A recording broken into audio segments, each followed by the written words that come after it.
અર્થશાસ્ત્રમાં બીજા નંબરનું ચેપ્ટર વૃદ્ધિ અને વિકાસના નિર્દેશકો. આ ચેપ્ટરમાં આપણને આર્થિક વિકાસના 4 નિર્દેશકોની સમજૂતી આપી છે. આર્થિક વિકાસના નિર્દેશકો કોને કહેવાય? તો શું આપણા દેશમાં વિકાસ થઈ રહ્યો છે? કેટલી હદે, કેટલા પ્રમાણમાં? આર્થિક વિકાસનું સ્તર કેટલું છે? લેવલ ઓફ ઇકોનોમિક ડેવલપમેન્ટ કેટલું છે?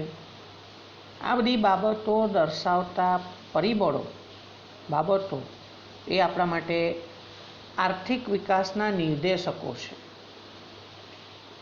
આપણે આવા 4 નિર્દેશકોની સમજૂતી મેળવવાના છે, જેમાંથી એક રાષ્ટ્રીય આવકનો વૃદ્ધિ દર છે, બીજું માથાદીઠ આવકનો વૃદ્ધિ દર છે, ત્રીજું PQLI physical quality of life index ભૌતિક જીવનની ભૌતિક ગુણવત્તાનો આંક, અને છેલ્લો છે માનવ વિકાસ આંક HDI હ્યુમન ડેવલપમેન્ટ ઇન્ડેક્સ. આપણે આ બધા નિર્દેશકોનો પરિચય મેળવીએ. શરૂઆત કરીએ. આર્થિક વિકાસના નિર્દેશક તરીકે રાષ્ટ્રીય આવકની ચર્ચા કરો. આ પ્રશ્ન અલગથી સ્વાધ્યાયમાં આપણને 3 માર્ક્સ માટે આપેલો છે. જવાબ: જો દેશની વાસ્તવિક રાષ્ટ્રીય આવકમાં લાંબા ગાળા સુધી સતત વધારો થઈ રહ્યો હોય તો આર્થિક વિકાસ થયો છે તેમ કહેવાય. જો દેશની વાસ્તવિક રાષ્ટ્રીય આવકમાં લાંબા ગાળા સુધી સતત વધારો થઈ રહ્યો હોય તો આર્થિક વિકાસ થયો છે તેમ ગણાય. એટલે આર્થિક વિકાસની પ્રક્રિયામાં દેશમાં જુદી જુદી ચીજ વસ્તુઓ અને સેવાઓનું ઉત્પાદન વધવું જોઈએ તો આપણા દેશની રાષ્ટ્રીય આવક વધશે. અને આ વધારો કોઈ એકાદ વર્ષ પૂરતો હોય એવું નહીં ચાલે. સતત લાંબા ગાળા સુધીને વધારો થવો જોઈએ તો એ આર્થિક વિકાસ કહેવાય. જો રાષ્ટ્રીય આવક ઊંચા દરે વધી રહી હોય, જો રાષ્ટ્રીય આવક ઊંચા દરે વધી હોય તો વિકાસનો દર ઊંચો ગણાય. અને જો રાષ્ટ્રીય આવક નીચા દરે વધી હોય તો આર્થિક વિકાસનો દર મંદ ગણાય છે, ધીમો ગણાય છે. એટલે આર્થિક વિકાસ કેટલી ઝડપથી થાય છે એ પણ આપણે જોવું પડે. ઊંચા દરે વધે છે કે નીચા દરે છે, મંદ દરે. જો કોઈક વખત રાષ્ટ્રીય આવકમાં વધારો ન થતો હોય તો તે સ્થગિતતાની અવસ્થા દર્શાવે છે. સ્થગિતતા, સ્ટેગ્નન્ટ, સ્થિર થઈ જવું, નહીં વધારો થવો નહીં ઘટાડો થવો. બરાબર. જો રાષ્ટ્રીય આવકમાં વધારો ના થઈ રહ્યો હોય તો એ સ્થગિતતાની સ્થિતિ, અવસ્થા દર્શાવે છે. અને કોઈક વખત એવું પણ થતું હોય છે કે જો રાષ્ટ્રીય આવકમાં કોઈક વખત ઘટાડો થાય, ઓછો થઈ જાય તો તે આર્થિક વિકાસની પીછેહટની સ્થિતિ દર્શાવે છે. પીછેહટ, આપણો વિકાસ પાછો પડ્યો છે, ઓછો થયો છે, પીછેહટ થઈ છે. પ્રગતિ કરવી, આગળ વધવું, એનું વિરોધી પીછેહટ થવી, પાછળ પડવું, પાછા રહી જવું. બરાબર. જો રાષ્ટ્રીય આવકમાં ઘટાડો થતો હોય તો તે આર્થિક વિકાસની પીછેહટની સ્થિતિ ગણાશે. રાષ્ટ્રીય આવકની ગણતરી બજાર ભાવે નહીં પરંતુ સ્થિર ભાવે કરવી પડે. એનું રીઝન એ છે કે ચાલુ વર્ષે જો ભાવ વધતા હોય તો આપણને એવું લાગે કે ભાઈ આપણા દેશમાં રાષ્ટ્રીય આવક વધી છે, પ્રગતિ થઈ છે. પણ સાચા અર્થમાં પ્રગતિ ત્યારે કહેવાય કે જો ચાલુ વર્ષના ઉત્પાદનને ભૂતકાળના કોઈ ચોક્કસ વર્ષના ભાવ સાથે ગુણીને રાષ્ટ્રીય આવક શોધવામાં આવે. સામાન્ય રીતે રાષ્ટ્રીય આવક એટલે શું? એક વર્ષના સમયગાળા દરમિયાન આપણા દેશમાં જેટલી પણ ચીજ વસ્તુઓ કે સેવા ઉત્પન્ન થાય છે એને એના બજાર ભાવ વડે ગુણી નાખો અને એ બધાનો સરવાળો કરો તો આપણને જે નાણાકીય મૂલ્ય મળે છે તે રાષ્ટ્રીય આવક છે. પણ રાષ્ટ્રીય આવક જો ચાલુ વર્ષના ભાવે ગણીએ તો એ સાચું ચિત્ર નથી બતાવતી. એટલે ભૂતકાળના કોઈ ચોક્કસ આધાર વર્ષના આધારે જો આપણે ચાલુ વર્ષના ઉત્પાદનને ગણીએ તો એ સાચું ચિત્ર બતાવે છે. વિશ્વના કેટલાક દેશોમાં રાષ્ટ્રીય આવકનો વૃદ્ધિ દર નીચેના કોષ્ટકમાં જોઈ શકાય છે. દાખલા તરીકે નોર્વે દેશમાં રાષ્ટ્રીય આવકનો વૃદ્ધિ દર વર્ષ 2014માં 2.2% હતો. અમેરિકામાં 2.4% હતો. શ્રીલંકામાં રાષ્ટ્રીય આવકનો વૃદ્ધિ દર 4.5% હતો. ચીન દેશમાં રાષ્ટ્રીય આવકનો વૃદ્ધિ દર 7.3% ઊંચો હતો, વધારે હતો. ભારતમાં પણ રાષ્ટ્રીય આવકનો વૃદ્ધિ દર વર્ષ 2014માં 7.3% હતો. પાકિસ્તાનમાં 4.7% વૃદ્ધિ દર હતો. આ બધી માહિતી ક્યાંથી મળી છે એનો સ્ત્રોત લખ્યો છે નીચે કોષ્ટકના નીચે. સ્ત્રોત, પ્રાપ્તિ સ્થાન, કે આ માહિતી તમે ક્યાંથી લાવ્યા.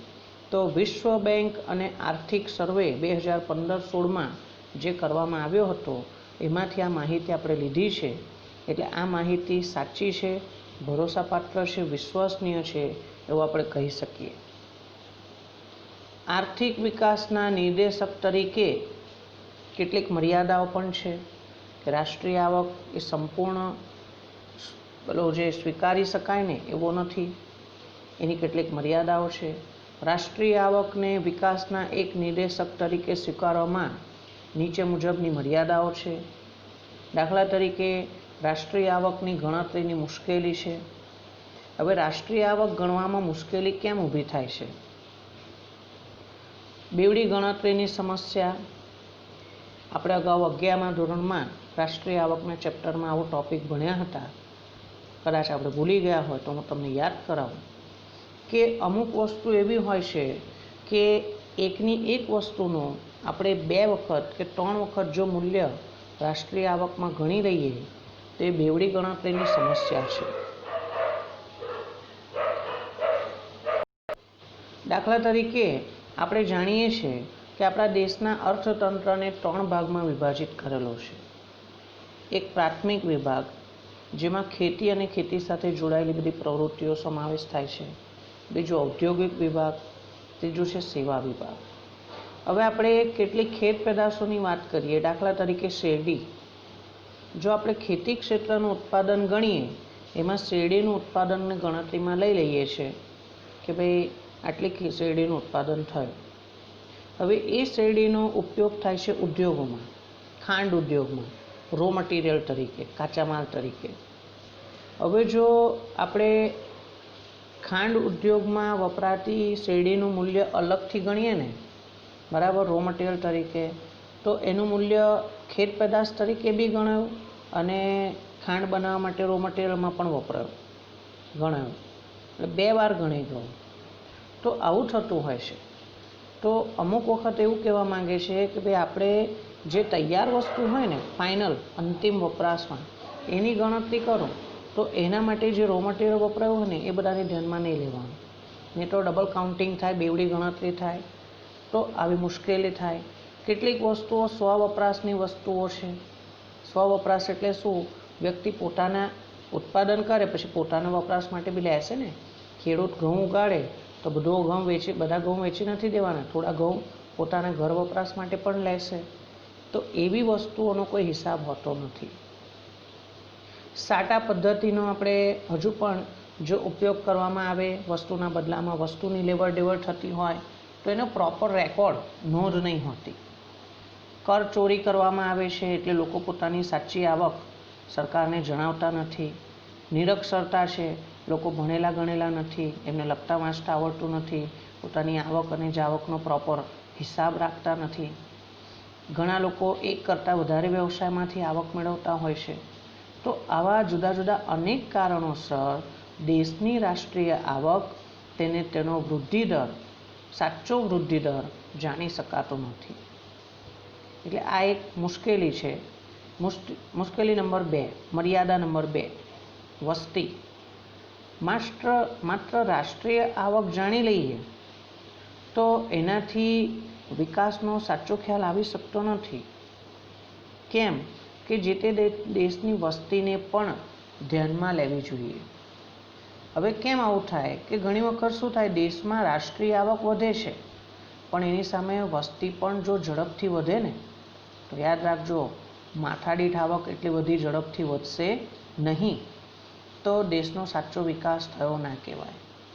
હું એક કાલ્પનિક ઉદાહરણ આપીને સમજાવું.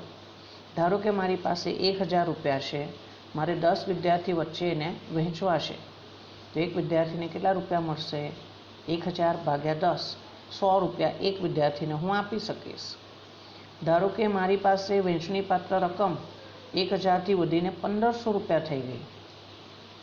જો વિદ્યાર્થીઓની સંખ્યા 10ની 10 જ રહેશે તો હવે આ વિદ્યાર્થીઓને એક વિદ્યાર્થીને 1500 ભાગ્યા 10 પ્રમાણે 150 રૂપિયા મળશે, જે પહેલાં 100 રૂપિયા મળતા હતા. પણ ધારો કે વિદ્યાર્થીઓની સંખ્યા 10થી વધીને 20 થઈ ગઈ, ડબલ થઈ ગઈ. આવક 1000થી વધીને 1500 થઈ, પણ વિદ્યાર્થીઓની સંખ્યા 10થી વધીને 20 થઈ ગઈ. હવે 1500 ભાગ્યા 20 કરો તો એક વિદ્યાર્થીને માત્ર 75 રૂપિયા મળશે. પહેલાં એક વિદ્યાર્થીને 100 રૂપિયા મળતા હતા. અહીં શું થશે? જેમ દેશની આવક વધે છે પણ વસ્તી ઝડપથી વધે તો માથાદીઠ આવક વધતી નથી, એટલે લોકોના જીવન ધોરણમાં સુધારો થઈ શકતો નથી. તો એ દેશનો સાચો વિકાસ કહેવાય નહીં. પડી ખબર? એટલે આ રીતે આપણે સમજી શકીએ કે વસ્તી વધારે ઝડપથી વધે તો દેશનો આર્થિક વિકાસ થતો નથી.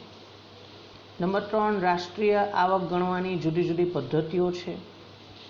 આપણે અગાઉ 11મા ધોરણમાં રાષ્ટ્રીય આવકના ચેપ્ટરમાં 3 પદ્ધતિઓ વિશે શીખ્યા છે. ઉત્પાદન અથવા મૂલ્ય વૃદ્ધિની પદ્ધતિ, બીજું આવકની પદ્ધતિ અને ત્રીજું ખર્ચ પદ્ધતિ. એટલે રાષ્ટ્રીય આવક ગણવાની ઉત્પાદન, આવક અને ખર્ચની એવી 3 જુદી જુદી પદ્ધતિઓ છે. બધા દેશો આ જુદી જુદી પદ્ધતિથી રાષ્ટ્રીય આવક ગણે છે. એટલે હવે રાષ્ટ્રીય આવકની જ્યારે સરખામણી કરવાની હોય તો એ કેવી રીતના તુલના કરી શકાય, સરખામણી કરી શકાય, જ્યારે રાષ્ટ્રીય આવક ગણવાની પદ્ધતિ જુદી જુદી હોય. આમ આ રાષ્ટ્રીય આવકના નિર્દેશકની મર્યાદાઓ છે. અલગથી આપણને 2 માર્કના પ્રશ્નોમાં પણ આવો પ્રશ્ન પૂછી શકાય. એના પછી આવે છે એ છે રાષ્ટ્રીય આવકના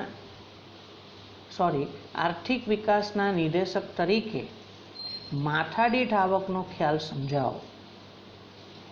માથાદીઠ આવકનો ખ્યાલ સમજાવો. 3 માર્ક માટે આ પણ પ્રશ્ન આપણને અલગથી આપેલો છે. જો દેશની માથાદીઠ આવક વાસ્તવિક આવકમાં લાંબા ગાળા સુધી સતત વધારો થતો રહે તો તે આર્થિક વિકાસ થયો એમ કહેવાય. દેશની વાસ્તવિક માથાદીઠ આવક સતત વધવી જોઈએ. હવે માથાદીઠ આવક શું છે? 1 માર્કનો પ્રશ્ન જો આપણને પૂછાય તેનો જવાબ લખી શકીએ કે માથાદીઠ આવક એટલે દેશની કુલ રાષ્ટ્રીય આવકને વસ્તીના કુલ પ્રમાણ વડે ભાગવાથી જે આવક મળે છે તે માથાદીઠ આવક છે. ફરીથી, દેશની કુલ રાષ્ટ્રીય આવકને વસ્તીના કુલ પ્રમાણ વડે ભાગવાથી જે સરેરાશ આવક આવે છે તે માથાદીઠ આવક છે. આને શોધવાનું સૂત્ર પણ લખી શકાય. માથાદીઠ આવક બરાબર દેશની કુલ રાષ્ટ્રીય આવક છેદમાં દેશની કુલ વસ્તી. બરાબર. આ નિર્દેશક દેશની વસ્તીને પણ ધ્યાનમાં લે છે. યાદ રાખજો, અગાઉ રાષ્ટ્રીય આવકના નિર્દેશકમાં દેશની વસ્તીને ધ્યાનમાં લેવામાં નહોતી આવી, એટલે એની મર્યાદા હતી. જ્યારે માથાદીઠ આવકમાં દેશની વસ્તીને પણ ધ્યાનમાં લેવામાં આવે છે તે દ્રષ્ટિથી રાષ્ટ્રીય આવકના નિર્દેશક કરતાં માથાદીઠ આવકનો નિર્દેશક વધારે ચઢિયાતો છે, સુપિરિયર છે, વધારે સારો છે.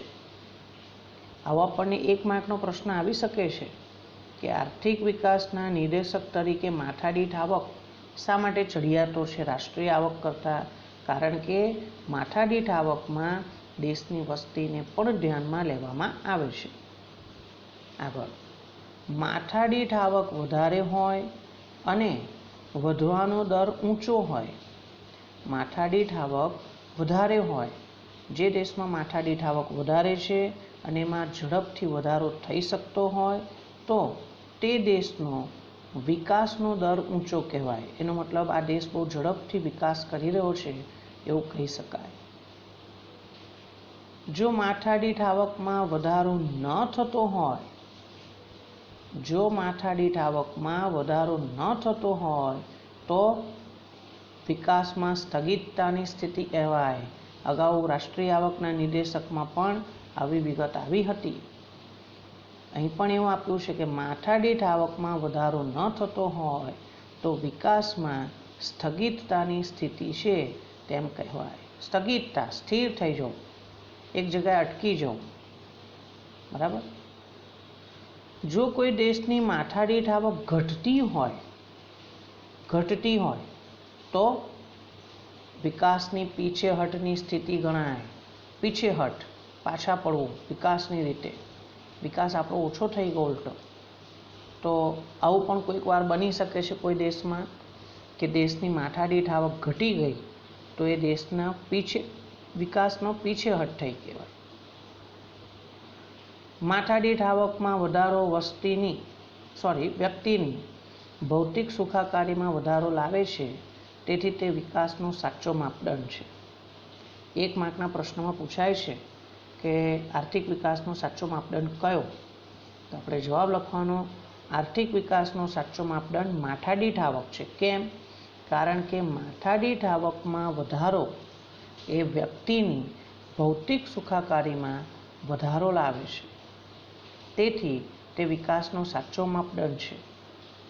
આપણને દુનિયાના જુદા જુદા દેશોની વર્ષ 2014 મુજબ માથાદીઠ આવક આપી છે અને માથાદીઠ આવકનો વૃદ્ધિદર પણ આપણને આપેલો છે.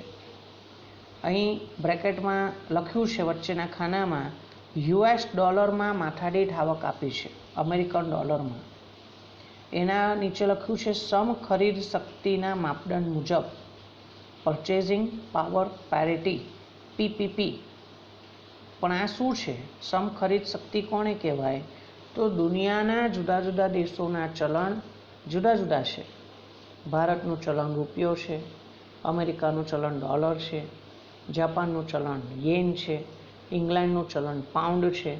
તો બધા દેશોના ચલણના વિનિમય દર બધું અલગ અલગ છે. તો આપણે જ્યારે આંતરરાષ્ટ્રીય તુલના કરવી હોય તો બધા દેશના ચલણને એકમાત્ર અમેરિકાના ચલણમાં US ડોલરમાં ફેરવી દો અને પછી કમ્પેરિઝન કરો કે ભાઈ માથાદીઠ આવક કેટલા ડોલર છે. નોર્વે દેશની માથાદીઠ આવક જુઓ તમે, 64,992 ડોલર એક વ્યક્તિ દીઠ આવક છે ડોલરમાં, અને માથાદીઠ આવકનો વૃદ્ધિદર માત્ર 1.1% છે. અમેરિકામાં 52,947 ડોલર માથાદીઠ આવક છે, જ્યારે માથાદીઠ આવકનો વૃદ્ધિદર 1.6% છે. શ્રીલંકામાં 9,779 ડોલર માથાદીઠ આવકનો વૃદ્ધિદર 3.5%. ચીનમાં 12,547 માથાદીઠ આવક ડોલરમાં છે, વૃદ્ધિદર 6.7% છે, વધારે ઊંચો છે. ભારતમાં 2014માં માથાદીઠ આવક 5,497 US ડોલર હતી. આ પ્રશ્ન 1 માર્ક માટે આપણને પૂછી શકાય છે MCQમાં. ફરીથી, ભારતમાં વર્ષ 2014માં માથાદીઠ આવક 5,497 US ડોલર અમેરિકન ડોલર હતી અને માથાદીઠ આવકનો વૃદ્ધિદર 6% હતો. જ્યારે પાકિસ્તાનની માથાદીઠ આવક 4,866 અમેરિકન ડોલર હતી, જે માથાદીઠ આવકનો વૃદ્ધિદર માત્ર 2.6% હતો. આ માહિતી પણ તમે ક્યાંથી લાવ્યા એટલે સ્ત્રોત લખ્યો છે, સ્ત્રોત વિશ્વ બેંક અને આર્થિક સર્વે 2015-16. એટલે આ આંકડાકીય માહિતી પણ સાચી છે, ભરોસાપાત્ર છે. બરાબર, કાલ્પનિક નથી. પણ તે છતાં પણ માથાદીઠ આવકના નિર્દેશકની કેટલીક મર્યાદાઓ આપણને આપી છે કે આર્થિક વિકાસનો પરિપૂર્ણ સંપૂર્ણ માપદંડ નથી, કમ્પ્લીટ નથી, કેટલીક મર્યાદાઓ છે. આપણને 2 માર્ક માટે અલગથી આવો પ્રશ્ન પૂછી શકાય છે.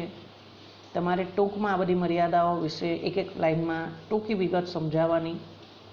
2 માર્ક માટે પૂછાય તો માત્ર અંદાજો. દેશની રાષ્ટ્રીય આવક દર વર્ષે ગણાય છે. રાષ્ટ્રીય આવકની ગણતરીનું કામ દર વર્ષે થાય છે, સમજી લો. પણ વસ્તીના આંકડા દર વર્ષે ગણાય પછી ના. કોઈને યાદ છે ભારતમાં દર કેટલા વર્ષે વસ્તી ગણાય છે? તમે કહેશો ભારતમાં દર 10 વર્ષે વસ્તી ગણતરી થાય છે. રાઈટ. તો દેશની રાષ્ટ્રીય આવક દર વર્ષે ગણાય છે, પણ તેના આંકડા આપણને સાચા મળી જાય દર વર્ષે લગભગ. પરંતુ ભારતમાં વસ્તીના આંકડા એ સાચા કઈથી મળે? આપણને તો એવું કહે છે કે વસ્તી દર 10 વર્ષે ગણાય છે, એટલે બાકીના વર્ષોમાં વસ્તીના આંકડાના તો ખાલી આપણે અંદાજ જ મેળવવાના. આપણી ત્યાં છેલ્લે વર્ષ 2011માં વસ્તી ગણતરી થઈ હતી, જે મુજબ ભારતની વસ્તી 121 કરોડ હતી. એની અગાઉ 2001માં ભારતની વસ્તી 103 કરોડ હતી. અત્યારે કોઈ આપણને પૂછે 2015માં ભારતની વસ્તી કેટલી હતી, 2020માં કેટલી છે, આપણે ફક્ત અંદાજો લગાવી શકીએ કે ભાઈ 135 કરોડ છે, 140 કરોડ છે, 138 કરોડ છે, પણ એક્ઝેક્ટ ના કહી શકીએ.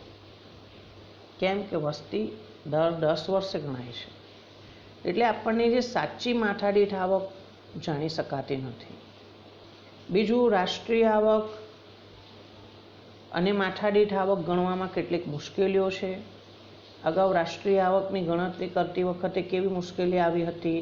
દાખલા તરીકે બેવડી ગણતરીની સમસ્યા હોય, નિરક્ષરતાને કારણે લોકો પોતાના ઉત્પાદન અને વપરાશના આંકડા નથી રાખતા, માપ નથી રાખતા, ગણતરી નથી રાખતા.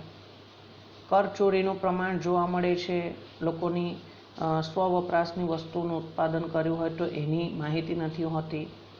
આ બધી રાષ્ટ્રીય આવક ગણવામાં મુશ્કેલી હતી. તો માથાદીઠ આવક ચાલુ ભાવે ગણવાની કે સ્થિર ભાવે ગણવાની, એ પણ મુશ્કેલી છે.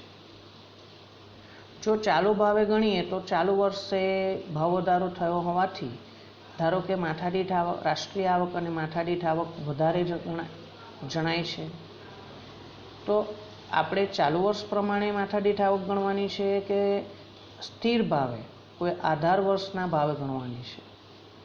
નંબર 3, માથાદીઠ આવક એ માત્ર સરેરાશ દર્શાવે છે. માથાદીઠ આવક એ માત્ર સરેરાશ દર્શાવે છે, અને આ સરેરાશના આધારે આપણે કોઈ નિર્ણય લઈ શકાતો નથી. દેશના વિકાસની કક્ષા જાણી શકાતી નથી. જો માથાદીઠ આવક વધે પરંતુ વહેંચણી અસમાન રીતે થઈ હોય તો આર્થિક વિકાસ થયો નથી તેમ કહેવાય. ફરીથી, જો માથાદીઠ આવક વધે પરંતુ વહેંચણી અસમાન રીતે થઈ હોય તો આર્થિક વિકાસ થયો નથી તેમ આપણે કહી શકીએ. દાખલા તરીકે આફ્રિકા ખંડમાં આવેલા અને નાઇજીરિયા દેશમાં એવી પરિસ્થિતિ સર્જાઈ હતી. ખનિજ તેલનું ઉત્પાદન કરતો નાઇજીરિયા દેશ ક્યાં છે? આફ્રિકા ખંડમાં. બરાબર. અહીં શું થયું? દેશની માથાદીઠ આવક તો વધી, પણ દેશના મુઠ્ઠીભર ધનિક લોકો રાષ્ટ્રીય આવકનો મોટો હિસ્સો લઈ ગયા, અને બધા બહુ લોકોના ભાગે રાષ્ટ્રીય આવકનો નાનો હિસ્સો આવ્યો. આવકની વહેંચણી કેવી થઈ? અસમાન. તો એ દેશના બધા બહુ લોકો ગરીબીમાંથી આપણે એમને બહાર નહોતા કાઢી શક્યા. એટલે ઘણા બધા લોકો ગરીબ હતા, તો એ દેશનો સાચો વિકાસ નથી, જે આપણને આ પોઈન્ટમાં સમજાયું છે કે જો માથાદીઠ આવક વધે પરંતુ વહેંચણી અસમાન રીતે થઈ હોય તો આર્થિક વિકાસ થયો નથી તેમ કહેવાય. નંબર 4, સરખામણીની મુશ્કેલી. દુનિયાના દેશોની માથાદીઠ આવકને આપણે સૌપ્રથમ અમેરિકન ડોલરમાં ફેરવવા પડે છે. અમેરિકન ચલણમાં આપણે એને ફેરવવા પડે છે. દુનિયાના દેશોએ પોતાના હુંડિયામણ દરો ઉપર અનેક જાતના અંકુશો મૂકેલા છે. આપણે જાણીએ છીએ કે રોજે રોજ હુંડિયામણ દર, વિદેશી હુંડિયામણનો દર, ફોરેન એક્સચેન્જ રેટ રોજે રોજ બદલાતો હોય છે. વિદેશી હુંડિયામણની માંગ અને પુરવઠાના આધારે નક્કી થાય છે. ડોલરનો ભાવ, $1નો ભાવ 75 રૂપિયા ચાલતો હોય, 76 થાય, 77 થાય, 74 થાય, વધઘટ થતી હોય છે. દરેક દેશોએ પોતાના હુંડિયામણ દરો પર અનેક જાતના અંકુશો મૂકેલા છે અને સાચો વિનિમય દર જાણી શકાતો નથી. દેશોની સાચી સરખામણી થઈ શકતી નથી અને આ રીતે આપણે કહી શકીએ કે સરખામણીની મુશ્કેલી છે. નંબર 5, માથાદીઠ આવકનો નિર્દેશક જેટલું નિર્દેશ કરે છે, જેટલું બતાવે છે એના કરતાં છુપાવે છે વધારે.